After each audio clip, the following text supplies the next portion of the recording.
اهلا وسهلا بيكم في فيديو جديد معانا النهارده في فيديوهات الاتش ار بعد انقطاع حبه صغيرين سامحوني فيها.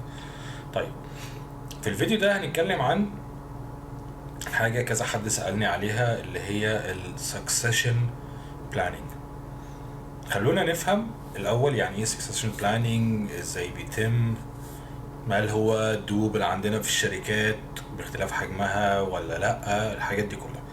طيب، السكسيشن بلاننج اول ما طلع، او بلاش اول ما طلع، خلينا نتخيل السيناريو الاتي. انت في عندك السي او بتاع الشركه موجود في الشركه بقاله حوالي 20 سنه. خلاص الراجل سنه كبر، هيطلع على المعاش، ما عادش قادر يشتغل، عايز يفتح شركته الخاصه او اي حاجه، هيسيب الشركه ويمشي. طيب، انت هتعمل ايه انت كصاحب شركه؟ هل هتدور انت تجيب سي او من بره؟ طب ما هو ده ممكن ما يظبطش معاك، الراجل ممكن ما يبقاش عارف الاندستري بتاعتك، البوزيشن كريتيكال، فهتاخد وقت عبال ما تدور على حد وتتاكد ان هو فعلا هيديك ريزلت. ممكن تلاقي حد ما انت شايف ان هو شاطر وتعمل معاه ميتنج والتاني والتالت والترمز بتاعته والحاجات دي كلها، وينزل يشتغل في ارض الواقع. بعد مثلا سي 6 شهور انت ما لقيتش اي نتيجه.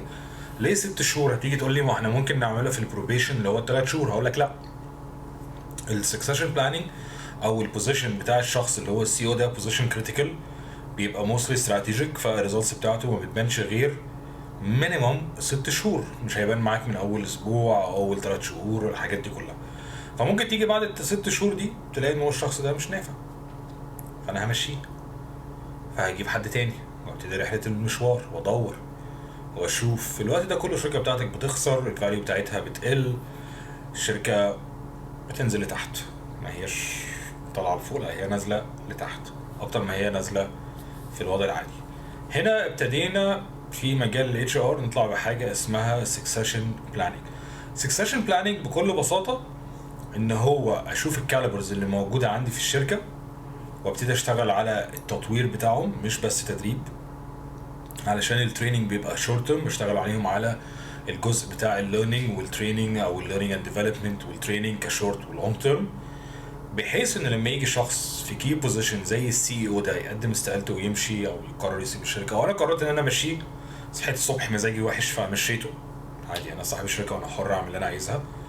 اوريدي عندي حد يقدر يفل المكان بتاعه، ما افضلش مستني فتره عبال ما ادور واجي.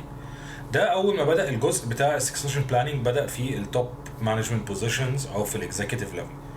مع الوقت ابتدى ينزل تدريجي، بس اغلب استخدام السكسيشن بلاننج بيبتدي من اول مانجر، من اول مدير، او من اول الجريد بتاع المدير. في شركات ما بتعتمدش تايتلز، بتعتمد على جريدز، فانت ممكن تلاقي ان التايتل بتاعك تيم ليدر، بس الجريد بتاعك والريسبونسبيلتيز والديوتيز والتاسكات بتيكوال مانجر في شركه تانية اصغر او في شركه تانية اكبر على حسب.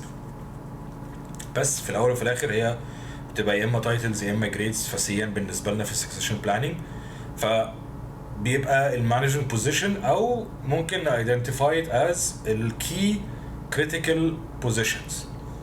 طيب ايه اللي بيتم في السكسيشن بلاننج؟ يعني انا عايز اعمل سكسيشن بلاننج، انا شركه واو وقررت ان انا اعمل سكسيشن بلاننج عشان يبقى شكلي حلو واقول ان انا عندي سكسيشن بلاننج، انا شركه واو طبعا يعني. طيب، فاول حاجه هعملها اللي هو ان انا ادور على الكي بوزيشنز، اعمل مابينج كده او بكتبها في بوينتس، مش لازم ماب كمايند ماب بقى واخش في التفاصيل دي، واقول والله البوزيشن ده عندي مهم، والبوزيشن ده مهم، البوزيشن ده مهم. فخلاص انا عملت ايدنتيفاي للكي بوزيشنز اللي عندي او الكريتيكال بوزيشنز اللي عندي، ابتدي اشوف ايه الكفاءات اللي موجوده عندي في الشركه. لقيت الكفاءات هبتدي اطور فيها، طورت فيها هبتدي ازود السكوب اوف ريسبونسبيلتي بتاعتها، بحيث ان هي واحده واحده تقرب للبوزيشن اللي انا بجهزهم ليها. في غلطه هنا بقى اغلب الشركات واغلب الكونسلتنتس ممكن يقعوا فيها، ان هو بعمل ايه؟ انا عندي بوزيشن ايه، طيب مين اللي هيكون في مكان بوزيشن ايه؟ هل هو الشخص بي ولا الشخص سي؟ ده غلط. هي الفكره كلها بتيجي في ايه؟ انا ببدا الاول خلاص عملت ايدنتيفاي الكي بوزيشن اللي عندي او الكريتيكال بوزيشن، بشوف ايه الريكوايرمنتس بتاعت البوزيشن دي، ايه اللي مطلوب منه ككومبتنسيز ككفاءات، ايه اللي مطلوب منه كنوليدج، ايه اللي مطلوب منه كسكيلز. خلاص عرفتها، عرفت ايه الكي ريكوايرمنتس بتاعت البوزيشن ده، ابتدي بقى ادور عندي في الشركه واشوف مين اللي موجود فيه جزء من الحاجات دي بنسبه كبيره، او ان انا فعلا ممكن اشتغل عليه اطور له الحاجات دي كلها. انما ما اجيش مثلا اقول والله ده محمود هو السي او بتاع الشركه، فانا في عندي تحتيه 2 مديرين مصطفى واحمد، فهو يا مصطفى يا احمد. ده كده غلط. ممكن يكون مصطفى واحمد ما عندهمش اصلا الريكوايرمنتس اللي ليها علاقه بالوظيفه، وممكن يبقى عندهم بس ما تفكرش فيها ان هو كاشخاص، فكر فيها الاول اللي هو كي بوزيشنز، وبعد كده عرفت ايه هو الريكوايرمنتس بتاعت كل بوزيشن وهعملها ازاي وايه الحاجات اللي مطلوبه منه، وابتدي ادور بقى عندي في الشركه. طيب هتيجي تقول لي ما هو ده ما فرقش كتير عن الهايبو، الاتش اي بي او الهاي بوتنشال امبلويز. وهتيجي تقول لي البوتنشال امبلويز هي بي اي مش بي او، هي هايبو اللي هو الهاي بوتنشال، هو ده الابريفيشن بتاعها اتش اي بي او. طيب فرق ايه عن الهايبو؟ الهايبو هو جزء من السكسيشن بلاننج. زي ما احنا مثلا في الشركات في عندنا ان هو الناس بتاعت البيرول والناس بتاعت البنفيتس هم جزء من الفانكشن او الديبارتمنت بتاع الكومبنسيشن اند بنفيتس. فالهايبو هو جزء صغير من الكل اللي هو السكسيشن بلاننج. طيب هل في السكسيشن بلاننج اعتمد على شخص واحد ان هو ده هيبقى السكسسور بتاع بوزيشن ايه فانا هشتغل عليه بس؟ لا. ليه؟ لان ممكن الشخص ده يمشي، يجي له اوفر تاني في مكان احسن فيقدم استقالته ويمشي عادي جدا. هو شايف ان هو بقى تالنتد وسكيلد فانا همشي، او انا هقعد في البيت هبيع بطيخ هفتح عربيه فاكهه، انا حر. ففي السكسيشن بلاننج بتشتغل على من 1 up to 3 بحيث يبقى عندك الباك اب دايما موجود. خلي بالك برضو انه في اختلاف ما بين الناس. بمعنى ايه؟ سرعه التعلم بتاعتي مش زي سرعه التعلم بتاعتك، مش زي سرعه التعلم بتاع زميلك اللي في المكتب اللي حواليك، مش زي سرعه التعلم بتاع محمود جاركم اللي بينزل يقعد على القهوه. فالجزء ده كله انت بتحط في البلان اللي هو مصطفى هيحتاج في التريننج والليرنينج اند ديفلوبمنت والكوتشنج والمنتورنج والحاجات دي كلها هيحتاج 12 شهر، محمود هيحتاج 24 شهر، سيد هيحتاج 6 شهور. فابتدي اشتغل عليهم هما 3 بحيث ان انا هاجي مثلا بعد سنه يا سيد انا في عندي فرصه ان انت تترقى وتبقى كذا كسكسيشن بلاننج. ده لو سيد موجود عندي اصلا في الشركه اوكي ممكن يوافق وممكن لا.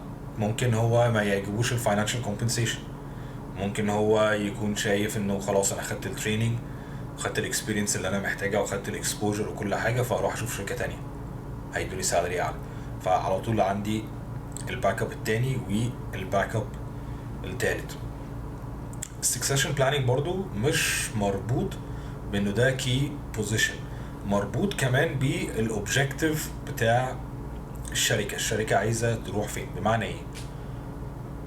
في شركات اول ما بتبتدي، يعني خلينا مثلا ناخد الستارت ابس بتحتاج في نشأتها انه الناس اللي في كي بوزيشنز تشتغل بالستايل بتاع المايكرو مانجمنت. وهتختلف معايا فيها، انا متاكد ان في ناس هتبقى مختلفه تقول لك لا ده غلط، ده المايكرو مانجنج غلط واحنا بنمانج باي اوبجكتيف، احنا ناس واو واحنا ناس كول وهكذا.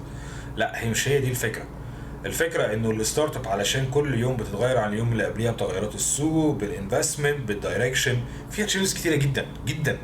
ممكن تلاقي الفاوندر نفسه اصلا مش ملاحق التغيرات اللي بتحصل، فمحتاج ان انت تمايكرو مانج الناس. هتيجي بعد فتره معينه من الجروث او السستينابيلتي انت مش محتاج حد يمايكرو مانج، انا محتاج حد مانجمنت باي اوبجكتيف.